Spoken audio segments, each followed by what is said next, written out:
Welcome बच्चों। तो इस वीडियो में हम करेंगे हमारे चैप्टर 10 प्रकाश परावर्तन तथा अपवर्तन का एक और पार्ट, और इसमें हम सीखेंगे लेंस द्वारा प्रतिबिंब का बनना। इससे पहले वाली वीडियो में आपने दर्पणों द्वारा प्रतिबिंबों का बनना सीखा था। तो इस वीडियो में हम जानेंगे कि किस तरीके से हम उत्तल लेंस और अवतल लेंस के किरण आरेख बना सकते हैं।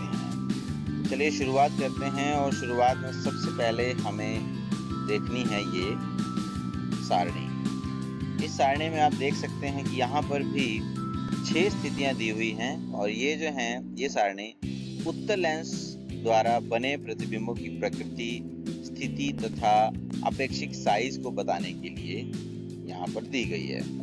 इसमें भी 6 स्थितियां हैं। एक तो अनंत पर, 2f1 से परे, 2f1 पर, f1 तथा 2f1 के बीच, फोकस f1 पर, और लास्ट में है फोकस f1 तथा प्रकाशिक केंद्र O के बीच। तो ये 6 स्थितियां हैं हमारे पास, जो कि हमें अच्छे से समझनी है। तो वो समझने से पहले सबसे ज़्यादा ज़रूरी ये है कि आप इस सारणी को अच्छे से देखें, इसे नोट करें, वीडियो को रोक कर इसे लिखें, पढ़ें और इसे याद कर लें। तभी आपको आगे के चित्र अच्छे से समझ आएंगे और आपको वो याद भी हो पाएंगे, ताकि आप उन्हें पेपरों में बना सकें। ये भी उतने ही इम्पोर्टेंट है जितने इम्पोर्टेंट हमने दर्पणों के चित्र किए थे, क्योंकि इनमें से भी प्रश्न बहुत ज़्यादा पेपरों में पूछा जाता है। तो चलिए शुरुआत करते हैं। सबसे पहली स्थिति जो कि है हमारी अनंत पर। यदि वस्तु अनंत पर हो तो प्रतिबिंब कहाँ बनेगा, कैसा बनेगा, उसकी प्रकृति कैसी होगी, आइए जानते हैं। यदि वस्तु अनंत पर है तो जो हमारा प्रतिबिंब है वो बनेगा फोकस f2 पर। कहाँ बनेगा? f2 पर। कैसा बनेगा? अत्यधिक छोटा बिंदु आकार का, ठीक है। और कैसा होगा? वास्तविक तथा उल्टा होगा। ये चीज याद रखेंगे। तो ये 4 बातें आपने ध्यान रखनी है।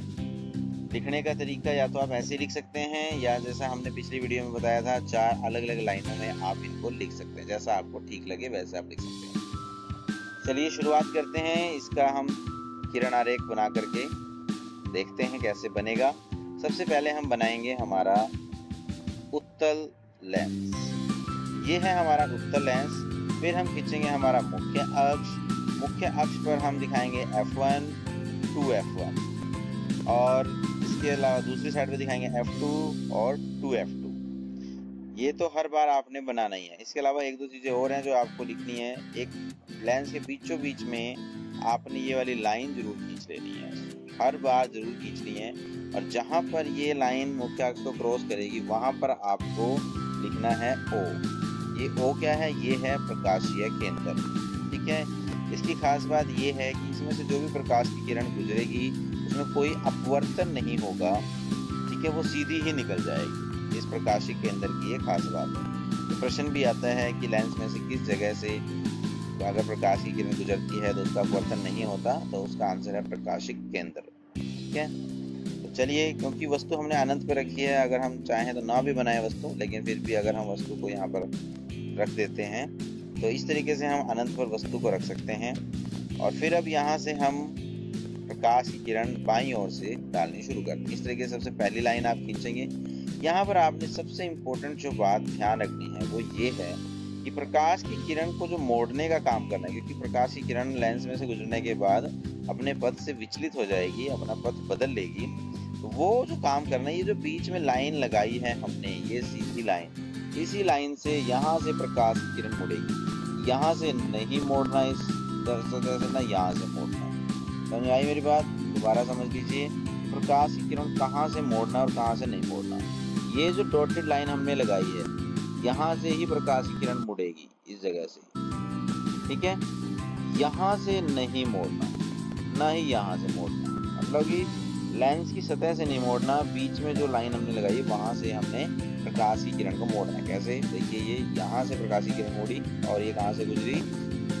f2 में से। ऐसे ही अगली प्रकाश की किरण भी f2 में से गुजरी, अगली प्रकाश की किरण भी ऐसे ही f2 में से, और ये हमने 4 प्रकाश की किरणें ली और ये चारों की चारों f2 में से गुजरा। इस तरीके से आपने ये चित्र बनाना है। ये चित्र हमारा कंप्लीट हो गया है। ठीक है। F2 पर सारी प्रकाश की किरणें अपवर्तन के पश्चात मिल रही हैं और यहाँ पर हमारा जो प्रतिबिंब बनेगा वो अत्यधिक छोटा बिंदु के आकार का बनेगा, लेकिन वो कैसा होगा, वास्तविक तथा उल्टा होगा। ठीक है। आइए अब हम देखते हैं हमारा अगला प्रतिबिंब, अगला जो चित्र बनेगा। पहले हम देखते हैं बिंब की स्थिति या वस्तु की स्थिति 2F1 से परे, और प्रतिबिंब की स्थिति क्या होगी, F2 तथा 2F2 के बीच। प्रतिबिंब का साइज कैसा होगा, वस्तु से छोटा, और प्रतिबिंब की प्रकृति कैसी होगी, वास्तविक तथा उल्टा। आइए शुरू करते हैं। पहले वैसे ही हम सबसे पहले उत्तल लेंस बनाएंगे। मुख्य अक्ष F1 2F1 F2 2F2, फिर MN लिखेंगे, द्वारक हैं ये, और हम बीच में लाइन लगाएंगे और वहां पे लिखेंगे O। अब रखेंगे हम वस्तु को रखेंगे हम 2F1 से परे, जैसा कि हमें दिया हुआ है। इसको नाम दे देंगे A और B। फिर हम एक सीधी लाइन यहाँ से खींचेंगे जो कि लेंस के बीच में जा करके मुड़ेगी इस तरीके से, और दूसरी जो लाइन है वो प्रकाशिक केंद्र O में से गुजरते हुए जाएगी, और जहाँ पर भी ये दोनों लाइनें काटेंगी वहां पर हम बनाएंगे हमारा प्रतिबिंब, और उसको वैसे ही नाम दे देंगे A डैश B डैश का। सिरे की तरफ A है तो सिरे की तरफ A डैश होगा। ठीक है। ये हमारा प्रतिबिंब पूरा हो गया। ये हमारा आरेख, किरण आरेख बन के तैयार हो गया है जब वस्तु 2F1 से परे है। ठीक है। आइए अब देखते हैं तीसरी स्थिति क्या है। यदि वस्तु 2F1 पर है तो प्रतिबिंब 2F2 पर बनेगा। प्रतिबिंब का साइज जो होगा वो समान साइज का होगा, और प्रतिबिंब की प्रकृति वही होगी, वास्तविक एवं उल्टा। आइए शुरू करते हैं। फिर वही हम उत्तल लेंस, मुख्य अक्ष F1 2F1 F2 2F2, और बीच पहले MN लिख लेंगे और बीच में लाइन लगा करके हम लिखेंगे O। अब हम रखेंगे वस्तु जो कि हमने रखी है 2F1 पर, AB नाम देंगे। पहली प्रकाश की किरण जो बिल्कुल लेंस के बीच में से क्या होगी, उड़ेगी, अपवर्तन के पश्चात F2 में से गुजरेगी, और दूसरी प्रकाश की किरण O में से सीधी निकल जाएगी, और जहां पर ये काटेंगी वहां पर हमने अपना प्रतिबिंब बनाना, और प्रतिबिंब बनेगा बिल्कुल 2F2 पर। तो यहाँ पर खास बात ये याद रखनी है कि प्रतिबिंब का साइज बिंब के साइज के बराबर होगा, मतलब वस्तु के समान आकार का होगा, और प्रतिबिंब की प्रकृति होगी वास्तविक तथा उल्टा। तो ये हमारा दूसरा चित्र, अगला चित्र जो है तीसरी स्थिति का जो चित्र है वो भी तैयार हो गया। आइए नजर डालते हैं चौथी स्थिति पर। चौथी स्थिति क्या है हमारी, जब वस्तु F1 तथा 2F1 के बीच में है। कहाँ पर है, F1 तथा 2F1 के बीच में। प्रतिबिंब कहाँ बनेगा, 2F2 से परे बनेगा। ध्यान रखना है, प्रतिबिंब का साइज होगा बड़ा, वस्तु से बड़ा होगा, और प्रतिबिंब की प्रकृति वही है, वास्तविक तथा उल्टा। आइए शुरू करते हैं। सबसे पहले हमने लेंस बनाया, फिर हमने मुख्य अक्ष खींचा F1 2F1 F2 2F2, फिर MN लिखा, बीच में लाइन खींची, O लिखा। अब रखी हमने वस्तु रखी हमने F1 2F1 के बीच में, जैसा कि हमें बताया हुआ है। फिर वही प्रकाश नाम दे दिया ये भी। प्रकाश की पहली किरण बिल्कुल सेंटर से होते हुए अपवर्तन के बाद F2 में से गुजरेगी, और अगली प्रकाश की किरण O से होते हुए सीधी जहां पर भी पहले वाली लाइन काटेगी वहां पर ही हमारा प्रतिबिंब बन जाएगा। तो उसको हम नाम दे देंगे A डैश B डैश। ये हमारा जो है एक और किरण आरेख तैयार हो गया है। इस तरीके से आपने ध्यान रखना है, थोड़ा सा आपको प्रैक्टिस करनी पड़ेगी। वस्तु का आकार छोटा बड़ा करके आप सही चित्र बना पाएंगे। मेन बात ध्यान रखनी है कि जो पहले वाली प्रकाश की किरण है वो F2 में से ही गुजरे, और दूसरी प्रकाश की किरण है वो प्रकाशी केंद्र O में से ही गुजरे। इधर उधर से अगर कहीं से गुजरती है तो वो बिल्कुल गलत हो जाएगा। और जहाँ पर प्रतिबिंब बनना है वो जैसी हमें स्थिति दी है उसका भी ध्यान रखना है कि किस जगह पर हमें प्रतिबिंब बनाना है, कैसे नाम देने हैं A B, वो भी आपको ध्यान रखना है। चलिए अगली स्थिति की तरफ बढ़ते हैं।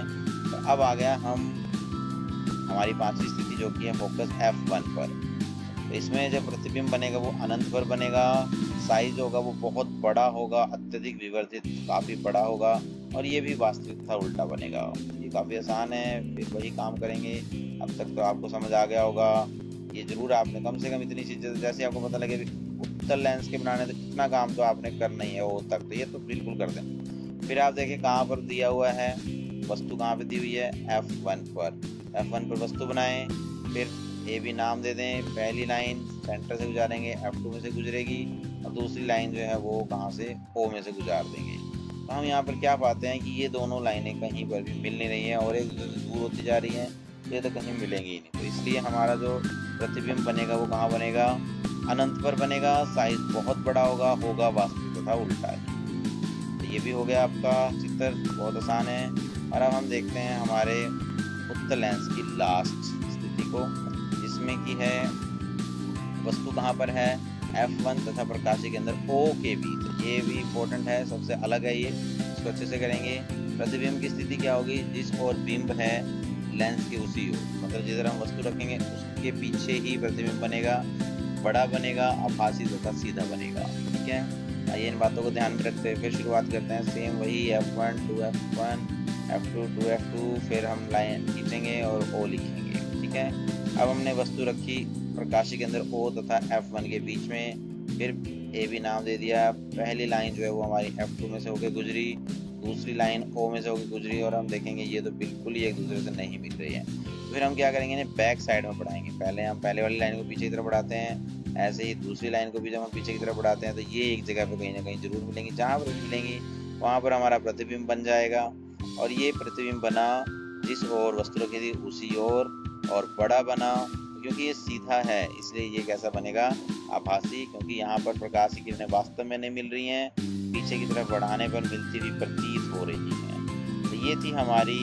छठी स्थिति। तो ये हो गए सारे हमारे उत्तल लेंस की जो भी स्थितियाँ थी वो सारी हो गई। इसके बाद हम देख लेते हैं अवतल लेंस द्वारा बने प्रतिबिंब की प्रकृति, स्थिति तथा साइज। तो इस केस में हमारे पास सिर्फ और सिर्फ दो ही स्थितियां हैं, एक तो जब वस्तु अनंत पर हो, और दूसरा जब वस्तु अनंत तथा लेंस के प्रकाशीय केंद्र O के बीच हो। ठीक है, तो एक एक करके आइए जानते हैं। सबसे पहले जब वस्तु कहाँ पे है, अनंत पर, तो वस्तु प्रतिबिंब कहाँ बनेगा, फोकस F1 पर बनेगा। ठीक है, अत्यधिक छोटा होगा, बिंदु आकार का होगा, आभासी तथा सीधा होगा। सबसे पहले हम शुरुआत करेंगे हमारा अवतल लेंस बनाएंगे। पहले ये लाइन खींचेंगे इस तरीके से, और ये हमारा बन गया अवतल लेंस। ठीक है, फिर इसको हम मुख्य अक्ष बनाएंगे। मुख्य अक्ष के बाद हम बीच में लाइन खींचेंगे, MN नाम देंगे, O नाम देंगे। ठीक है, फिर वैसे ही F1 2F1 F2 2F2। ठीक है, अब आप वस्तु रखना चाहें तो रख भी सकते हैं, और बिना वस्तु के भी बना सकते हैं, क्योंकि वस्तु अनंत पर है, इतनी कोई जरूरत नहीं है। देखिए इस तरीके से ये अपसारी लेंस है, प्रकाश की किरणें अपवर्तन के पश्चात फैल जाती हैं। ये जो बीच मुख्य अक्ष है इस पर भी प्रकाश की किरण आएगी, और ये एक और प्रकाश की किरण है जो अपवर्तन के पश्चात इधर को मुड़ जाती है। तो ये तो कहीं मिल ही नहीं रही है, लेकिन जब हम इन्हें पीछे की तरफ बढ़ाते हैं तो ये प्रकाश की किरणें एक बिंदु से निकलती हुई प्रतीत होती हैं, और जिस बिंदु पर ये मिलती हुई प्रतीत हो रही हैं या जिस बिंदु से निकलती हुई प्रतीत होती हैं वो है इस अवतल लेंस का फोकस F1। तो इस तरीके से ये हमारा प्रतिबिंब बन जाता है। आप चाहें तो वस्तु को अनंत पर रख भी सकते हैं, जैसे ये दिखा रखा है, पहले ही बना देना है इसको, चाहे तो बाद में बना सकते हो। ठीक है, तो ये हो गया हमारा किरण आरेख जब वस्तु अनंत पर है अवतल लेंस के साथ। तो ये उत्तल लेंस अवतल लेंस भी ध्यान रखना है कौन सा लेंस दिया है, क्योंकि अगर आपको अवतल लेंस दिया हो और अगर आप उत्तल लेंस वाला किरण आरेख बनाए आएंगे तो वो भी गलत हो जाएगा। चलिए तो दूसरी और लास्ट स्थिति देख लेते हैं। जब वस्तु अनंत तथा लेंस के प्रकाशीय केंद्र O के बीच है तो प्रतिबिंब की स्थिति होगी फोकस F1 तथा प्रकाशीय केंद्र O के बीच। प्रतिबिंब का अपेक्षित साइज होगा छोटा, और प्रतिबिंब की प्रकृति होगी आभासी तथा सीधा। चलिए शुरुआत करते हैं। सबसे पहले हम बनाते हैं हमारा अवतल लेंस। एक लाइन खींची इस तरीके से घुमाया, और ये हमारा बन गया अवतल लेंस। मुख्य अक्ष खींचा, मुख्य अक्ष पर हमने बीच में लाइन खींच ली, फिर हमने MN लिख लिया, O लिख लिया, F1 2F1 F2 2F2 नाम दे दिया। ये काम हमने इतना कर लेना है। अब हमें वस्तु को रखना है, कहीं पर भी रख सकते हैं हम, तो हमने 2F1 से परे ही रखना है, कहीं पर भी रख सकते हैं। ठीक है, तो एक जो लाइन जाएगी सीधी जाएगी, ये भी नाम दे दिया, सीधी जाएगी, और कहाँ से, ये तो अपसरित हो जाएगी, इस तरफ मुड़ गई है। ठीक है, और दूसरी प्रकाश की जो लाइन हम लेके जाएंगे O में से ही लेके जाएंगे, जो कि सीधी निकल जाएगी। अब ये तो कभी भी नहीं मिलेंगी, लेकिन जो हमारी पहले वाली प्रकाश की किरण थी उसको जब हम वापस पीछे की तरफ F1 पर लेके आते हैं तो ये यहाँ पर दूसरी प्रकाश की किरण को काट, तो जहाँ पर ये काटती है वहाँ पर हम अपना प्रतिबिंब बना लेंगे। इस तरीके से प्रतिबिंब बना O और F1 के बीच में। तो इस तरीके से ये बना हमारा छोटा, और क्योंकि सीधा है इसलिए ये बना आभासी तथा सीधा। तो ये थी हमारी दूसरी स्थिति।